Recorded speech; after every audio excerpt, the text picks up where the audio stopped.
మనస్సు సహజంగా చంచలమైనదిగా ఉండటం వల్ల శ్రీకృష్ణుడు వివరించిన యోగ పద్ధతి తనకు ఆచరణీయంగా కనిపించడం లేదని అర్జునుడు తన అనుభవాన్ని వ్యక్తపరుస్తాడు. యోగానికి అవసరమైన స్థిరత్వం తనకు సాధ్యం కాదని భావిస్తూ, ఈ పద్ధతి సాధారణ మనిషికి భారమైనదని అర్జునుడు సూచిస్తాడు. మనస్సు బలవంతమైనది, మొండిపట్టు కలది కావడం వల్ల దానిని నిగ్రహించడం గాలిని అణచడంలా అత్యంత కఠినమని అర్జునుడు ప్రకటిస్తాడు. బుద్ధికి లోబడి ఉండాల్సిన మనస్సే తరచుగా బుద్ధిని అధిగమించడం వల్ల యోగ సాధన మరింత క్లిష్టమవుతుందని అతడు గ్రహిస్తాడు. మనస్సు నిగ్రహం కష్టమేనని అంగీకరిస్తూనే నిరంతర సాధన, అభ్యాసం మరియు విరక్తి, వైరాగ్యం ద్వారా అది సాధ్యమవుతుందని శ్రీకృష్ణుడు స్పష్టం చేస్తాడు. కఠిన నియమాల కంటే భక్తియుత సాధన ద్వారా మనస్సును భగవంతుని వైపు మళ్లించడం ఈ యుగానికి అనుకూలమైన మార్గమని సూచిస్తాడు. మనస్సును నియంత్రించని వ్యక్తికి ఆత్మానుభూతి అసాధ్యమని, యోగ సాధన అటువంటివారికి కాలనష్టమే అవుతుందని శ్రీకృష్ణుడు చెబుతాడు. అయితే నియంత్రిత మనస్సుతో యుక్తమైన మార్గంలో ప్రయత్నించేవాడు తప్పక యోగఫలాన్ని సాధిస్తాడని ధైర్యం ఇస్తాడు. శ్రద్ధతో యోగాన్ని ప్రారంభించి మధ్యలో లౌకికత వలన దారి తప్పిన యోగి గమ్యం ఏమిటని అర్జునుడు ప్రశ్నిస్తాడు. ఆత్మానుభూతి పొందకపోతే అతడు భౌతిక, ఆధ్యాత్మిక రెండింటిలోనూ నష్టపోతాడేమో అన్న సందేహం అతనిలో కలుగుతుంది. విఫలయోగి ఆధ్యాత్మిక మార్గంలో స్థానం లేకుండా చెదిరిన మేఘంలా నశించిపోతాడా అని అర్జునుడు తన ఆందోళనను వ్యక్తపరుస్తాడు. ఇలాంటి వ్యక్తి రెండు మార్గాల నుండి తప్పిపోతాడేమో అన్న భయమే ఈ ప్రశ్నకు మూలం.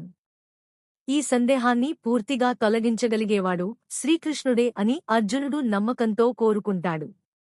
భవిష్యత్తును పూర్తిగా ఎరిగిన పరమాత్మ తీర్పే అంతిమమని అర్జునుడు అంగీకరిస్తాడు. శుభకార్యాలలో నిమగ్నమైన యోగికి ఈ లోకంలో గాని, పరలోకంలో గాని వినాశం ఉండదని శ్రీకృష్ణుడు ధృవీకరిస్తాడు. మంగళమార్గంలో నడిచేవాడు ఎప్పుడూ దుర్గతిని పొందడని భగవంతుడు హామీ ఇస్తాడు.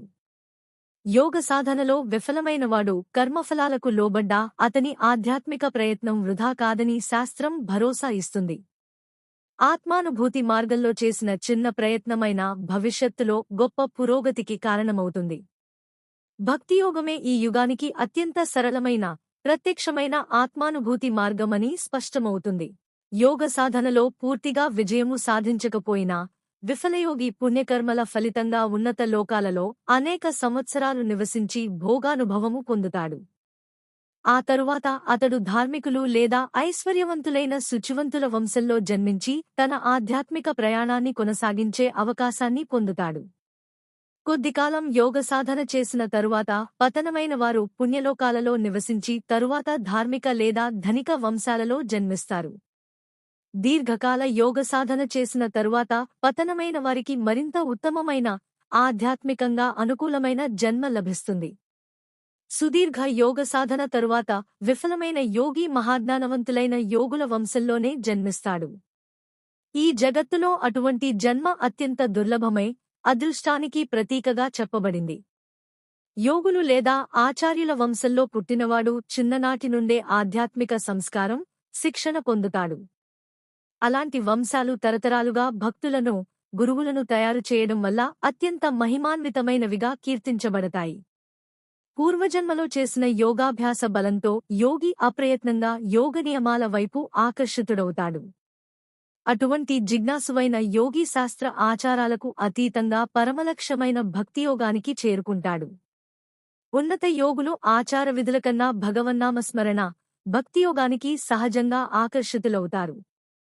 పవిత్ర నామసంకీర్తన ద్వారా వేదాచారాలన్నింటినీ పూర్వజన్మలలోనే నెరవేర్చినట్టవుతుంది. యోగి తీవ్ర ప్రయత్నంతో తనను తాను శుద్ధి చేసుకుంటూ అనేక జన్మల సాధన ద్వారా పూర్ణత్వాన్ని పొందుతాడు.